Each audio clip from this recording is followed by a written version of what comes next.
Welcome to the Cult of Domesticity podcast, a podcast about history, true crime, and whatever life brings us. I'm Courtney, and every week I am joined by another fascinating person.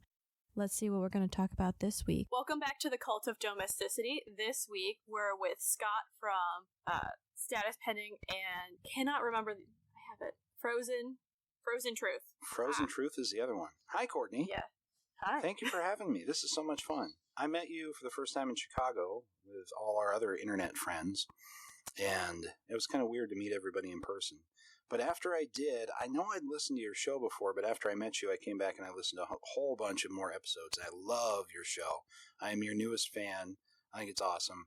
I think it's probably even gotten better since I first found it, because you've been doing this for a while. We're almost at 2 years. 2 years, yeah, longer than most of us in the community. So it's right up my alley. I love true crime. I love history. And yeah, I binged probably in the last week. I've probably listened to 12 or 14 episodes or something. I loved them all.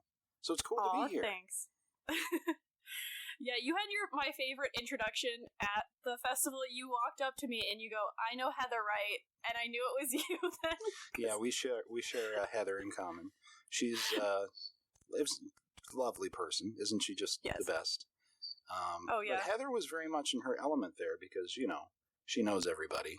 Everybody knows her, and so she was trying to supervise and chaperone me, but sometimes she would wander off with her ADD into a different part of the room, and I was left by myself. So that's how we got talking.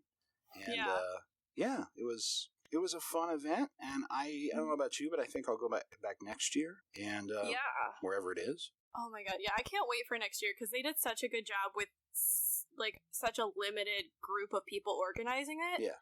So I'm like, if they get more people to help, just imagine how, and the stuff they've learned, it's going to be even better. I mean, it was fine. There was nothing even really that you could point to and say this didn't work. I mean, you could nitpick, I guess, but yeah. So it was cool. It was good enough where I want to go back next year, and I'm not much for, the social traveling convention stuff, But I brought the wife and kids, and we had a great time in Chicago. Yeah, they picked a great city to do it the first year, because Chicago, for a day, it's perfect. Yes. And it's close enough that I think most people drove. Yeah. Or at least all the crazy Midwesterners drove. Yeah, some people couldn't. Some people were flying from other countries, I think. But we drove. It's I was thinking in my mind it was going to be 5 hours, because that's what Chicago's 5 hours from where we are in Minnesota. Mm-hmm. No, it's 7. We got to O'Hare in 5, and then the last 10 miles getting to downtown, that was an hour 45. So I've done that drive numerous times. Yeah. Yeah. O'Hare. The worst airport. It is probably the worst. Logan's up there, too, in Boston, because it's always under construction. I'm trying to think of what other terrible airports are. But, yeah. So it was fun. Yeah. I'll go back next year. Either the wife or the wife's credit card is staying home next year. I know that. She had fun shopping on Michigan Avenue. But the kids had a lot of fun on the pier. Yeah, it was cool. It's a great city. So you're going to start first. Okay. And you want to tell everyone you're doing true crime. Yes. Since that is your expertise as well. Yes, this is kind of outside my area of expertise. Both of my podcasts, the one I do with Heather, Status Pending, and the one I do, Frozen Truth, are unresolved, unsolved. Frozen Truth is a deep dive, and Status Pending is a case a month. This is not unsolved. This isn't even real heavy true crime, but it's such a fun story. This is one of my favorite stories of all time. You want me to just go? Yeah, just go, because... So I met the author of a guy... I met the author of a guy who wrote the book. That still didn't make sense.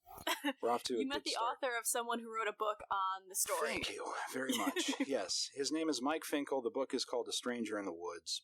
I can't remember. Mike was really successful with... What was the movie that Jonah Hill was in that was based in Afghanistan? War Dogs, I think, or something like that. Oh, yes. So yes, War Dogs. Mike wrote the original article that movie is based on. Okay. I've actually never seen the movie. But me neither. That was how we got started. Talking about Chris Knight is who I'm going to be telling you about today. Chris Knight is also known as the North Pond Hermit. And Mike Finkel wrote the book, Stranger in the Woods. It's fantastic. It's fun. It's easy to listen to. Buy it now. It's pretty cheap, I think, paperback on Amazon. Mike lives in Paris now, but he and I met and we talked about this story for like 45 or 60 minutes. It's really cool. Chris Knight was a hermit who, well, let me ask you first. We'll play a game, because I was thinking about this myself. What is the longest time that you've been alone in one period of time? Like by yourself, no contact, no cell phone, no conversation, not even seeing another human being. What do you think the longest time you've been alone is? See, my problem is I live alone. I tend to travel alone. So, hence my podcast problem. I think I've definitely been alone solidly about a day, day and a half. So 24, 36 hours where you haven't encountered a soul. I think I might have gone a little bit longer, like backpacking when I was skinny, but not much longer than that, though. So this story is about a guy, a man named Chris Knight, who parked his car in the Maine woods, walked into the woods, and didn't reappear for 27 years. He lived in the woods by himself year-round for 27 years. So he's a hermit. Yeah. And throughout history, there have been religiously motivated hermits like the Buddha, who was alone for, 40 days and started the religion, Jesus Christ. Similarly, there have been your political protesters or just protesters against society in general. Ted Kaczynski. Some people... The famous fake one, which was Ralph, is it Emerson? Well, who did Walden Pond? Thoreau did Walden, where he lived by himself for 2 years just so he could write a book about how, and show everybody and tell everybody about how he lived by himself. So that's, in that way, it's the fake one. Yeah, because he was by himself, but then he went back into society full force to, share his book, his story. Well, he also, if you drive around Massachusetts and you see where Walden Pond is, there's, he would go home. Yeah. And his mom wouldn't, do his laundry. Yeah. No, Chris Knight was an actual, honest-to-goodness hermit, and I was doing some historical stuff over the weekend. There's a thin line of society where just a few people want to go off and live by themselves. Not like vacationing, not like I'm not going to check social media this weekend. Like, honestly, live in the woods, live by themselves for religious reasons or Thoreau, artistic reasons. Einstein was this way a little bit. He described himself as a hermit, but I don't know which Chris Knight fits, but those are kind of the three accepted categories of, I don't know if hermitude is a word, but... I've definitely met some people who... My last boss kind of was a hermit. He would go every year at the end of the, tourist season for a week and live on an island, hunt on an island. Nice. And that's rural Washington state. It's just what people do. See, I think it sounds fun. I know I would die really fast. I would die almost immediately. But it does sound fun. I'm a loner kind of a person. I'm a social. I communicate professionally, socially. That's my job. My day job is to be a professional communicator in broadcasting and podcasting. And I have to have a family and I have lots of friends. But if I'm a loner, I would rather be by myself almost any time of the day, But this extreme is something else. I don't know if there probably have been one or two who are more extreme than this, but this guy, Chris Knight, was in the woods for 27 years by himself. And I first heard this when I was a kid because I would go out to central southern Maine. My family has history out there. We used to go there. I spent a lot of summers out there. And it was like the Loch Ness Monster. You would hear stories from locals about this guy that lived in the woods. But the closer you got to the specific area of Maine where this guy actually lived, the less and less people believed that it was actually possible that someone could withstand the winters and live there year-round. So for 30 years, it's like a legend. It's like a myth of a man who was living in the woods. Some people thought he was a Vietnam vet. Some people thought he was disturbed or mentally not all there.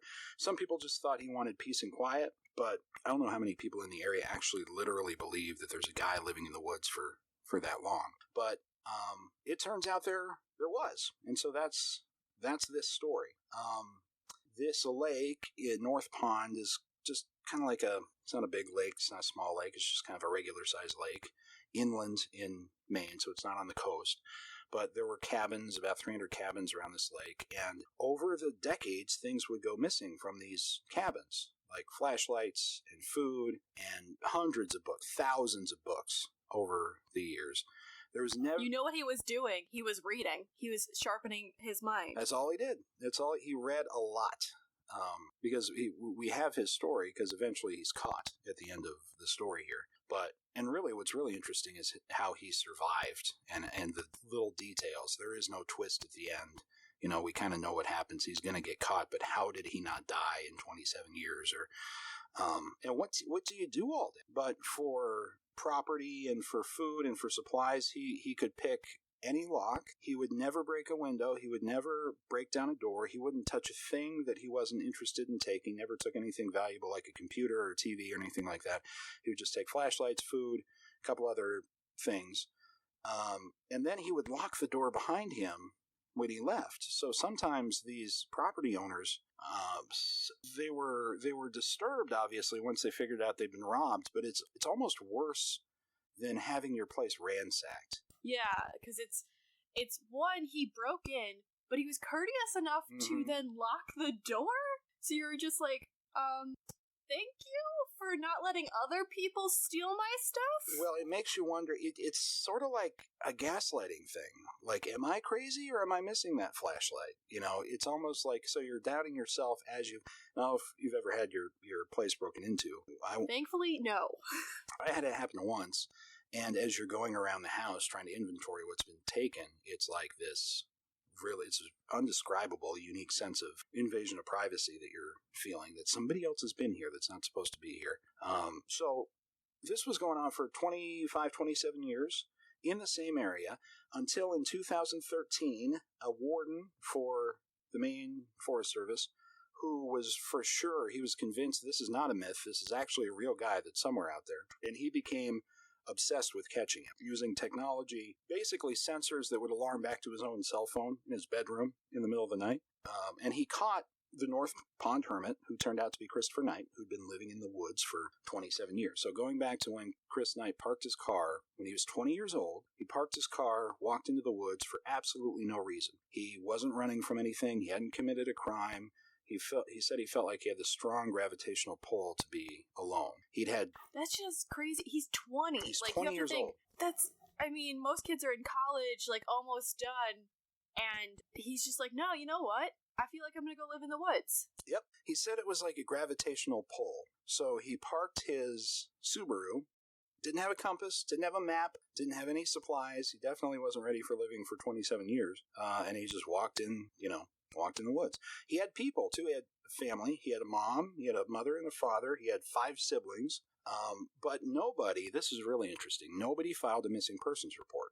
And when I asked the author, Mike Finkel, I'm not sure he really knows for sure, like, why nobody didn't file a police report, but his best guess is this is 30 years ago. It's rural America. This family was off the grid to a certain extent. They just didn't want the publicity, and they didn't want, to some degree, the embarrassment, I think. I get the sense. It wasn't like an abusive family or a neglectful situation, but from what I've heard, but it was just, he's 20. If he wants to go missing, we're not going to do anything to stop it, was kind of the attitude of the family. It's the opposite of the Into the Wild story where he wanted to go missing and his family said, no, we want you back. Right. And he didn't want that life. Yeah, so I don't know if the family knew what happened to Chris Knight, like if they had a suspicion that he had walked into the woods or if he hitchhiked to California or what. But they didn't tell police anyway. I don't know how hard they looked for him. But this was a different kind of family anyway. They would build greenhouses in their backyard as a family. So they were practicing for fun. They would practice thermodynamics, basically. You know, a family activity. It's a good time. Rush home so that you guys can not watch the TV show. We're going to practice. We're going to tend to our greenhouse in the backyard. But they were dirt poor, really impoverished family, but they could grow food all winter because they've got this greenhouse year-round in the snow and year-round without paying a dime to the electric company to get food all year-round. So they would read Shakespeare as a family, like every night. He learned to hunt. He learned to fish. He was very mechanical with cars and house repairs and things like that. So when it came to solving problems, Chris Knight was extremely smart, as strange or as odd as he is to the rest of us. He was very, very smart. Probably couldn't have survived if he wasn't. He would win that History Channel show called, like, Alone or something like that. Yeah. He would win. Like, he did that himself. He invented it. Yeah. It was his idea. Except there are no cameras and no advertisers. Yeah. Oh, my God. But the really amazing part is the details. For example, he says in 27 years he never lit a fire, which seems impossible, right? Especially Maine is cold. Especially in winter, especially in Maine. But instead, what he did was he didn't want to be caught, as he kept saying. He didn't want to be found, and smoke would have given his campsite away because he was not in a very, very remote. He was like a 3-minute walk from the nearest cabin. He was not in the middle of the woods. Like, he could hear during the summer, he could hear boaters on the lake and people fishing and talking on the trail. He just happened. Oh, that's even creepier. Okay, because he was there the whole time. I mean, how many thousands of people walked by him or boated by him? He was there. But instead of lighting a fire, what he would do is he knew that your body constantly produces condensation or moisture, and when it's really, really cold, it starts to freeze, and it starts on your fingers and your hands, and it makes its way to your heart, and that's what eventually kills you from hypothermia. So in the coldest part of the Maine winter, for 27 winters, every night he would get up at about 2 or 2:30 in the morning, the coldest time of the night, and he would walk around this little campsite area that he was staying in order to avoid hypothermia. So he didn't set fires, but he would wake up in the middle of the night and pace his campsite so that he wouldn't die from exposure. That is amazing. Like, how, I guess the family thermodynamics works. Yeah, exactly. Like, this is why I would die, is I would want to build a big, big bonfire. I'd use all my winter's firewood in about 2 days, and I'd want 13 sleeping bags, and I would just try to bundle up. But if it gets cold enough, it's not going to help you, I guess. I think I would, I thought he would dig like a cave kind of situation, where it's like hidden. So you can retain it. So he did that right away. Like, he got better at this. He first, when he walked into the woods, he's like, that's what I'm going to do. And that was okay, I guess, but he couldn't store as much stuff as he wanted there. So he just kind of kept looking throughout the woods until he found this perfect spot where he wasn't going to be found. And that's where he stayed for 27 years. So he would basically act like a bear. He would hibernate like an animal would. Every year, right before winter, he would go on these massive thieving raids around the area, the summer camp and the campsites and the cabins. And he would try to get all the supplies he needed. And then his goal was to stay in the campsite and not leave the campsite for 6 months, because he didn't want to leave footprints in the snow, which is almost impossible not to leave footprints in the snow. So his plan, like, if everything went to plan, he was not going to leave like this 10-yard by 10-yard square patch of forest for 6 months until spring. How do you not go stir crazy? Yeah, so obviously he was asked that question, and he said basically he didn't understand the concept of boredom, is what Chris Knight said. Like, he read a lot, and when he had batteries, he would listen to the radio sometimes. But he said what I did 99% of the time is what we would describe as nothing. Sit there and just think. Sit there and just be. And he said when he would do that, we would go insane. Like, where's my Facebook? Where's my email? What's going on in the world right now?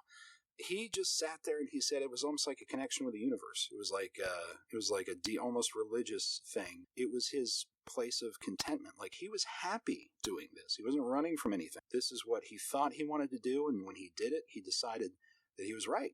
That this is what he wanted, to die in the woods. He wanted never to be found by anybody. That was his only goal in life, was to live as long as he possibly could by himself in the woods without interacting with a single person. I mean, I think we all know at least one person that they would be content doing that. And I think that kind of idea of just go into nature and just absorb it and don't, like, have headphones in.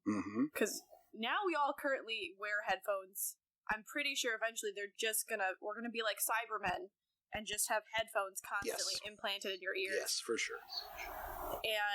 But sometimes, I know when I would go walk the dog and we'd walk in the woods, it was kind of nice to just, like, not have headphones in and just walk around and not...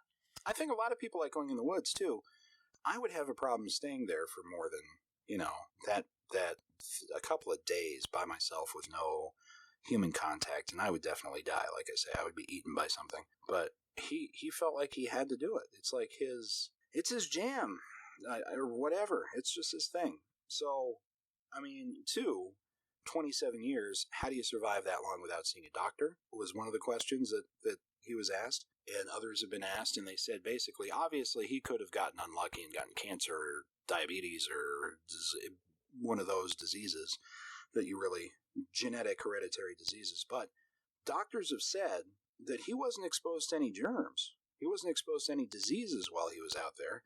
And so he's not going to get sick from anything else anybody else would be carrying because he doesn't have any contact with any other person, literally. Think of, though, his body's shock when he gets reintroduced to society, because at that point we started having like bird flus again, like these really bad flus and these other diseases, and it would be like first contact, like in the age of exploration. Yeah, like, yep, it would.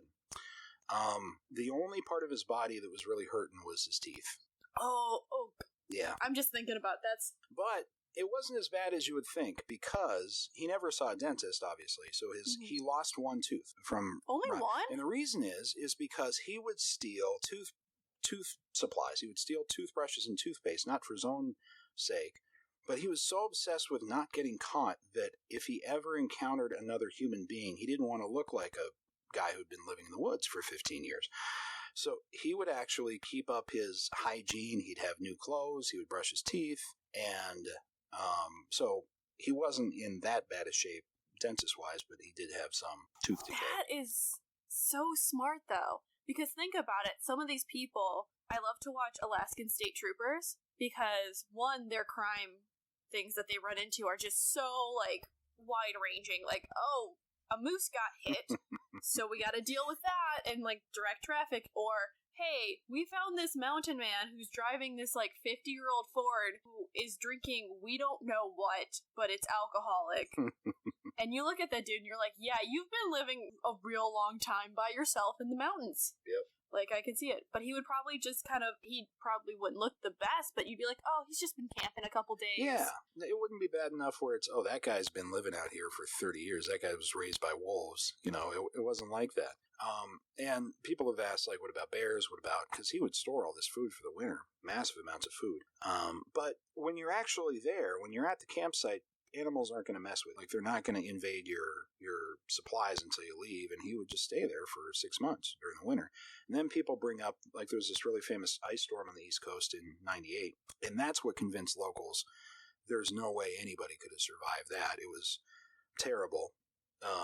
But what Chris Knight said was, it wasn't that cold. Like, if you were in civilized society, you couldn't drive anywhere, and your power was down for a week, and it seemed really bad, but it was like 24 degrees the whole time. So it was cold. It was below freezing, but it definitely wasn't that cold. And the ice kind of insulated everything, he said. So while we would have thought that would bring civilization to a halt, he was like, I would have taken that ice storm constantly all the time because it insulates my food.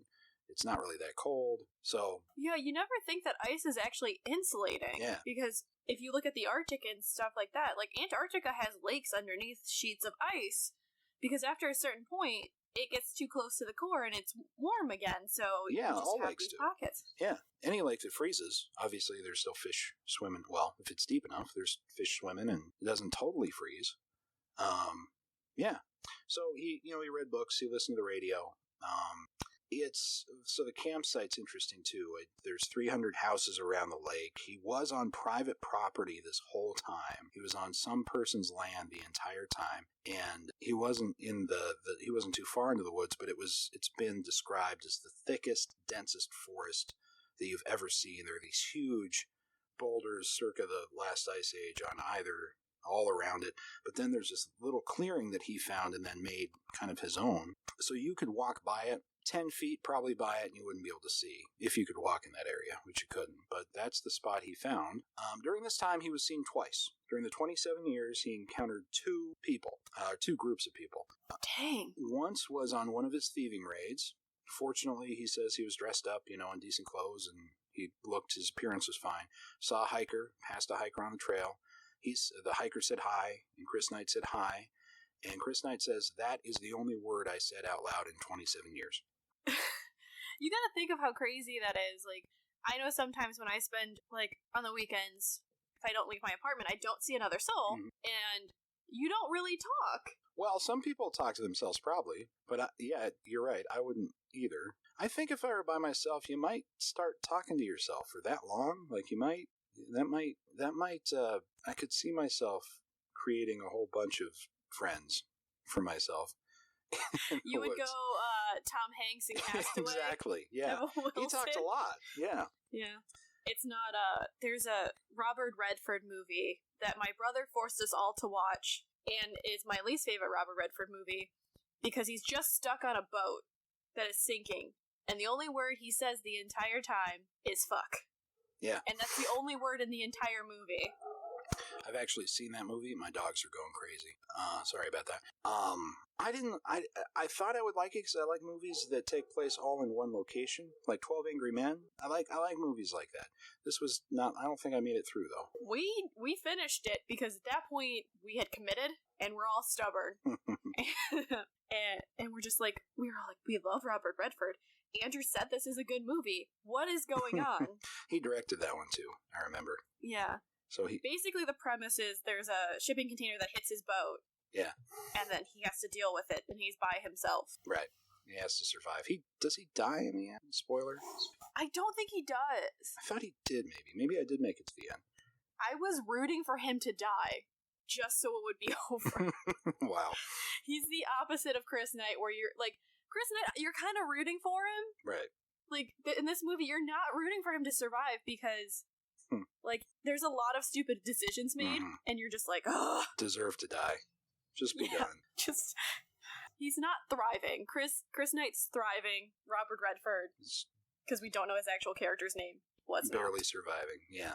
Mm-hmm. Well, the only other time that Chris Knight was ever seen, this is a really good story. I hope it's true. I hope this part's true. He was seen by ice fishermen. He was seen by a generation of men, males, a grandfather, a father, and a son who were out ice fishing. And they happened on Chris Knight. And the son, the young kid, waved, and Chris waved back. And the father was looking at this guy really suspiciously, like something's wrong here. Why is this guy out? Like he's not fishing, he's not hunting, it's cold. And he was kind of eyeballing him. And the grandfather knew immediately who he was. He had heard the legends over the years. He's like, this is the North Pond Hermit. So he told his son, the father, he's like, whispered something to him, and the father nodded. And so the grandfather shouts out to Chris Knight something like, listen, we're going to move on. We're not going to tell anybody that we saw you here. They basically swore an oath that they weren't going to say anything that they saw him. And then they left. And Chris Knight was like, I don't know if I can trust these people or not, but it was getting close to winter, and so to find a brand new campsite at that point probably would have been not very smart of him. So he kind of just took the chance and trusted those fishermen, and not any of them, not the old man, not the father, not the kid, none of them said a word until after he was caught. That is one that's just amazing that they didn't go home and be like, oh my God, guys. Straight to Twitter. We saw yeah. Yeah. Like, you couldn't keep that secret now. It's just crazy. Well, the grandfather said he didn't want to be the one to ruin it. Like, it's kind of a Maine thing, or maybe a Midwest thing. Maybe there are still parts of the country like that. But it was like, this guy's doing whatever he wants to do. As far as I can tell, he's not hurting us or anybody else. I don't want to be the person that brings this whole thing down. You know, it's like if you actually met Bigfoot and you're like, I could shoot it right now, but maybe I don't want to. Maybe it deserves to just be out there, you know? It's the comparison of a lot of people say pics or it didn't happen. And, you know, my thought is sometimes it's better not to take pictures. Like, just be in the moment. And they're like, you know what? He's doing his thing. He's in his moment. We're in our moment. We're just passing ships. Cool. That's what it was. Yeah. So those are the only two times he was ever seen. He got better as he went with his systems, how he walked through the woods, how he'd get his drinking water. He found that perfect campsite. He never took a picture. He never created anything. He didn't journal. He wasn't going to sell this or write a book or anything when he got out. He was just doing it for him, like straight up for him. So the true crime angle of this, obviously, is that Chris Knight committed thousands of felonies. He estimated 1,000 or so burglaries, home invasions, and robberies. And he co-signed a car loan with that Subaru with his brother, one of his brothers, and it was a brand new car when he parked it and left it, and his brother was on the hook for the car. That's rude. Yeah. That's just rude, personally. Basically ripped off his own brother. Yeah. But with the robberies, there are a lot of mixed feelings about him, like with the locals. Some people, like, you want to root for him. Like, you're impressed by him being able to do this, but he really invaded people's sense of security. Like, in a lot of states, he could have been shot for any one of these crimes once he broke into someone's home. But he did have a code. He would only steal from second homes that he knew were not primary residences. He wouldn't destroy anything. He wouldn't break windows. He wouldn't break doors down. He would only pick locks. He only took food, sometimes clothing, a lot of books, flashlights, batteries, but really nothing that wasn't essential. He was also extremely careful. Once he was going on a thieving raid, he would sit there for 4 hours and make sure that nobody was at the house. And he would always lock the door behind him to make sure that no other actual real thieves would come in and steal your valuables, your computers, your TVs after he had left. So he had like this code. Yeah, I would laugh if he exchanged books, like it's like A those library? lending Yeah. libraries. Yeah. He was like, well, I finished this one, and I think you would enjoy it based on your book taste, and I'll take this one. And What he did with the books is he put them under under the ground of the campsite. Over the years, he eventually leveled out the floor of his campsite using the books. oh my god, that's so smart, though. Because you think about it, they're all different heights. Yeah. And you have nothing but time. Like, some of these things sounds like, where does he find the time? Well, his schedule's not really that full, I guess. Yeah. For the neighbors and there were about 100 cabins he would steal from. There were all kinds of different reactions. Some of the property owners would talk amongst themselves about leaving food out that was poisoned. Yeah. Oh, no. Like, again, your sense of security is violated, but he actually did no, damage to your house. Right. He stole low-value items. He didn't harm your property in any real way. But we all know those people, and you're not wrong if you think, Mike Finkel likes to say this too. He's like, if whatever you think about Chris Knight is correct, whether you love him, you admire him, you think he's, didn't really do anything morally wrong even because he was just trying to survive, or whether you think that this guy is just a terrible criminal from the standpoint of violating your own personal space, which really is, our whole society is based around that. Our whole human identity is based around autonomy and sovereignty, and so once you mess with that, that's a big thing. So not everybody was trying to kill him though. Some people would leave out a piece of paper and they would write a shopping list for me. I will go buy it and I will leave it here for you so that you can come pick it up and take it. But he wouldn't even respond to those notes because he was so paranoid about getting caught or the food being poisoned or something like that. He did steal. His largest haul was a mattress, actually a couple of mattresses over the years. He would, it baffled police right away at this particular house because the front door had a deadbolt on it, and they couldn't figure out how he would have gotten a mattress. He can't get it out any of the windows in the cabin. The front door is the only way out of the cabin. So they're like, how did this guy get a mattress out the front door without a key and the deadbolt is still locked? So no one figured it out until he was caught. And then Chris Knight, when asked specifically about that, said, it took a while. I took all the pins out of the door, and the deadbolt was fastened, but once the pins were out, I kind of lifted the door up and slid the mattress underneath the door outside, and then when it was outside, refastened all the pins. So he kind of took the door off, even though the deadbolt was still fastened, was still latched. And I'm just impressed because you think deadbolts are like the be all end all to the door, and it's like, no, not that door. Anyway, I hope if you have enough time, you can do anything. I hope most doors are more secure than that. Maybe it was kind of a flimsy cabin door. So eventually, when he's caught here, the other impressive thing I wrote down about Chris Knight is he didn't have the best eyesight, and in 27 years. Everything he owned was stolen, every single thing, with the exception of his eyeglasses, which he didn't once chip, break, or scratch the entire time. I'm sorry, what? Because I know people who go through like a pair of glasses a year. Yeah, and if he had, what do you do? he's kind of screwed. Mm-hmm. It was probably that item, you're extra careful about because He was. That's what he said. But still, pretty impressive. 27 years. Not even a scratch on him. God. Can you imagine if you got a scratch, though, and he's watching houses, how annoying that scratch would be? Yeah. It would just twist at you a little bit, and you're just like, ah. He's finally caught here. It all comes to an end because of this. He had been stealing from a camp across the lake. It was a summer camp. It was kind of a charity thing, but it was like his own personal grocery store because he would just raid it during the summer, especially and right before winter. This game warden happened to volunteer at that summer camp, and so he decided, I'm going to solve this. So he booby-trapped. He put sensors in the cabin, and he would practice. This warden lived nearby, but he would practice. He would drill, getting in his truck. How quickly can I get out to the campsite? Where am I going to park my truck? And he got it down to 4 minutes flat, where he could get the alert on his phone, drive out to the campsite, or drive out to the camp, and be inside to catch him red-handed, basically. So he would practice. This needs to be a movie because it sounds like Catch Me If You Can. Yeah, exactly. That's exactly what it is, yeah. Someone did buy the movie rights, too.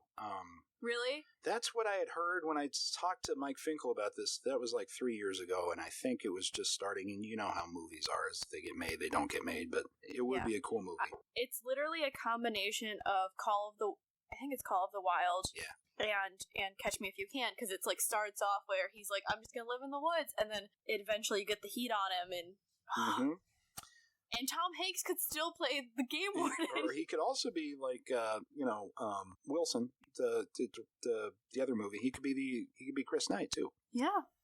So one night, 1 o'clock in the morning, his phone alarm goes off. He's been waiting his whole life for this moment. He hops in the truck and he's out there lickety split, and he catches Chris Knight red-handed stealing just food. And Chris immediately surrendered, didn't put up a fight, confessed everything. Nobody believed him. The game warden kind of believed him, but everybody that showed up was like, this guy's not been living in the woods for 27 years. He doesn't smell bad. His glasses aren't broken. His clothes are relatively... But pretty quickly, everyone figured out that he showed them the campsite is what convinced everybody. And the game warden followed him out there. He and one other officer were the only people who could get through this dense wood. And he said watching Chris Knight move through the forest from boulder to tree to... It was like watching a wild animal move through the forest. He'd gotten so good at it. His feet never touched the ground because he didn't want to leave footprints. When he was arrested, he was eventually sentenced for 1,000+ felonies, 7 months in jail, and he was out. I know he was out in less than a year. And he now, I haven't really followed up where he is now. I'm not sure if anyone knows, but at the end of the book, that Finkel wrote, it's actually, I won't give away the ending. It's kind of a cool ending between the two of them. But he was living in some house in Maine, just a regular house. He's not out in the woods anymore. And he's very, very unhappy. He is not happy that he is not living in the woods any longer. He's glad he was out of jail. That was worse. But he doesn't really love regular society. That is the story of Chris Knight, the North Pond Hermit. It's just amazing. And that kind of person, if you've been that isolated, prison is hell. Prison is literally hell because you're constantly around people. And then, I mean, maybe he could find a house out in the woods, like where he's not as close to people. Yeah, and he's turned down everybody else too. I think Mike Finkel sent him the book and he never heard back from Chris Knight. Like, he doesn't even know. I don't think he knows where he is. But if you read the book, the ending between the two of them is kind of surprising. And I think he talked to Mike Finkel just to say, this is my only time I'm ever going to talk about this. And he says the reason he talked to Mike Finkel is because Mike wrote him on regular pen and paper to ask for the interview. And that's where it all started. But it's a great book. It's an easy read. There's even more cool stuff in the book that we didn't talk about here. So it's one of my all-time favorite stories because it's so fun. You know, it is a cross between like a mystery. There is some actual human consequence in there with the true crime and the burglaries and everything, but basically it's just really cool. It's almost too good to be true. I would really doubt it if it wasn't someone like Mike Finkel who worked on it with a bunch of lawyers and investigators and 5 years of his life. I wouldn't believe it, but I do believe it. So there it is. Yeah, it seems like one of those books because they did their due diligence. And you see some true crime books that come out where they do get that access and then they kind of waste it. Yeah. I guess is the best way to say it. And this doesn't seem like one of those things. He was like, he took stock. He's like, okay, Christopher's not going to like it if I send him an email or I call him. So you know what? I'm going to go to him on his level, which really seemed to connect, because you see some of those people and they don't want to talk to you. It's basically, if you were back in colonial times, you have to treat it like that, where you're surviving, you're on the frontier, this is what you're doing. And yeah, that's to now go get this book. Yeah, see if it's a library. It's a nice, easy, quick read. In fact, I lent it to somebody and I haven't gotten it back. I was looking for it last weekend, like I want to reread this before I talk to Courtney, and it was stolen from me and not returned, but it is a cool book. It's a great story. It's just fun. It's a fun story. Yeah. So Scott, do you want to plug your shows? Because you have multiple. Yes, please. Thank you. I have Status Pending. I do have multiple now. I used to make fun of Heather because she has like 14 podcasts. Now I do too. So I have Status Pending with Heather Wright, which is a anthology case a month. We look into cases that are unresolved or unsolved or have lingering questions about them. That's a lot of fun. That's research-based, pretty procedural. Frozen Truth is a deep dive into a different mystery every season. I go on the ground to whatever the location is where my missing persons case takes place. I've been to Wyoming for Amy Robechtel. I've been to Maine for Ayla Reynolds, and I've been here near where I live to Iowa for Jody Husentroop. So that's a deep dive, long form, try to solve the mystery podcast, Frozen Truth. And I just started a brand new one when I was out in Wyoming for Amy Robechtel. A local media outlet heard that work I did, and they just contacted me, do you want to do an anthology about Wyoming true crime and mystery? And so I just released the first episode of that one back in July, last part of July, one episode in, maybe two by the time this airs. But it's called Dead and Gone in Wyoming. Each episode has one murder and one missing persons case from Wyoming. There's a lot of history tied up. I won't say a lot, but because it's only a 23-minute show.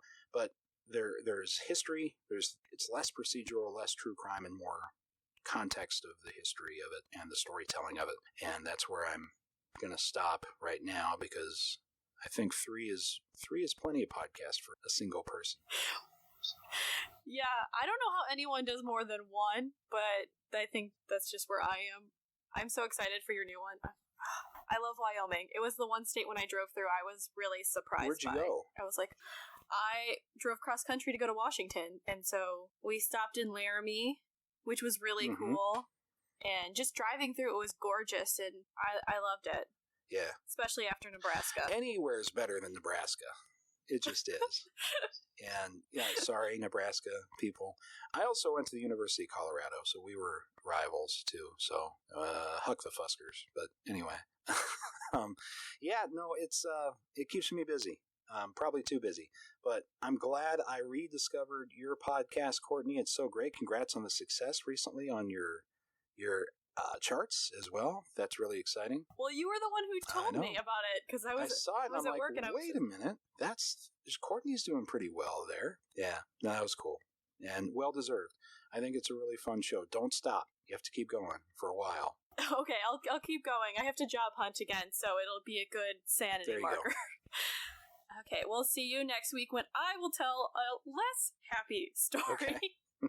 It's a lot less happy. Okay, bye. Hi there, my name is Kevin and I host the Can't Make This Up History podcast. Before starting the Can't Make This Up History podcast, I taught college history for 5 years, during which I learned the best history is told through amazing, unbelievable stories that actually happened. For example, did you know that the Nazis believed they could use witchcraft and astrology to shape government policy? Or that in the 1800s, New York City shipped its prisoners, poor and insane, to a miserable island in the East River where convicts served as orderlies for the mentally ill? Did you know that a 1920s con artist masquerading as a Native American chief was able to bilk European aristocrats out of millions and attracted Beatles-sized crowds wherever he went? Or that the Franklin expedition, lost to the Canadian Arctic in one of history's greatest unsolved mysteries for over 150 years, was finally discovered in 2014 by following Inuit oral history? The Can't Make This Up History Podcast is dedicated to telling these stories and more through interviews with a wide array of guests, from academic historians to Pulitzer Prize-winning journalists. New episodes of the Can't Make This Up History Podcast are available every other Tuesday on iTunes, Apple Podcasts, Stitcher, or wherever you get your podcast. Of Domesticity, we're available on all podcatchers. Remember to rate, review, subscribe to help spread the word, or just force other people to listen to it. Our Facebook and Twitter are at Domestic Podcasts, and our Instagram is at the Cult of Domesticity. We also have podcast merch at Threadless. As well, if you want to support us financially or show some appreciation, we have a PayPal tip jar and a Patreon, which has some pretty great perks. Any topic suggestions, feel free to email us at domesticpodcast@gmail.com. Remember to stay domestic and cult-free.